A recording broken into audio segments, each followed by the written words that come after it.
بسم اللہ الرحمن الرحیم، شروع اللہ کے نام سے جو بڑا مہربان نہایت رحم والا ہے۔ حضرت علی رضی اللہ تعالیٰ عنہ نے ارشاد فرمایا، برائی کرنے والا کسی کے ساتھ نیک گمان نہیں رہ سکتا، کیونکہ وہ ہر ایک کو اپنے جیسا خیال کرتا ہے۔ جو آدمی اپنی قدر آپ نہیں جانتا تو کوئی دوسرا آدمی اس کی قدر نہیں پہچانتا۔ جو آدمی اللہ تعالیٰ کی بارگاہ میں عزت پا لیتا ہے، اسے کوئی غالب سے غالب بھی ذلیل و رسوا نہیں کر سکتا۔ جس کو تم چاہو اس کو کبھی آزمانا مت، کیونکہ اگر وہ بے وفا نکلا تو دل تمہارا ہی ٹوٹے گا۔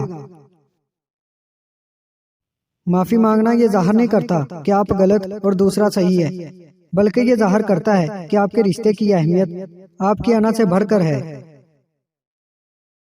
اپنے دن کا آغاز صدقہ دینے سے کرو، اس دن تمہاری کوئی دعا رد نہیں ہوگی، اور اچھی بات بتانا بھی صدقہ ہے۔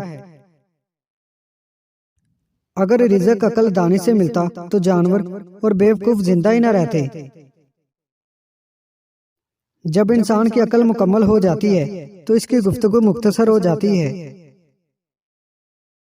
انسان کے آنسو اس وقت مقدس ہوتے ہیں جب وہ کسی اور کے دکھ اور تکلیف کو محسوس کر کے نکلیں۔ کنجوس شخص کتنا بد نصیب ہے کہ دنیا میں فقیروں کی زندگی گزارتا ہے اور قیامت میں امیروں جیسا حساب دے گا۔ انسان کے جسم کا سب سے خوبصورت حصہ دل ہے، اگر یہی صاف نہ ہو تو چمکتا چہرہ کسی کام کا نہیں۔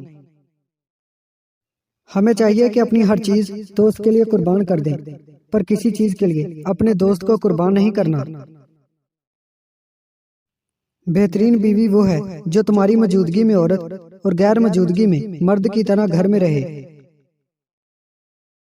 روزی وہ چیز ہے جو اس کو تلاش نہ بھی کرے اس کو بھی پہنچ جاتی ہے۔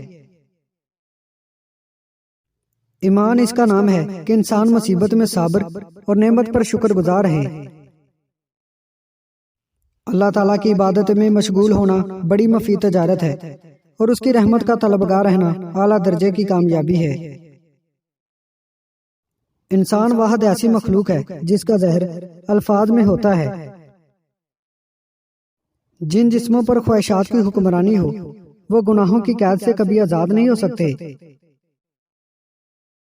ایمان اور حیا دو ایسے پرندے ہیں کہ اگر ان میں سے ایک اڑ جائے تو دوسرا خود ہی اڑ جاتا ہے۔ جو شخص اللہ تعالیٰ سے مدد چاہتا ہے اللہ تعالیٰ اس کی مدد ضرور فرماتا ہے۔ امید کرتا ہوں دوستو آج کی ویڈیو آپ کو پسند آئی ہے۔ ویڈیو پسند آئی ہے اس کو لائک کریں، ہمارے چینل کو سبسکرائب کریں، اور ساتھ ہی ہمارے فیس بک پیج کو لائک کرنا مت بھولیے گا۔ شکریہ۔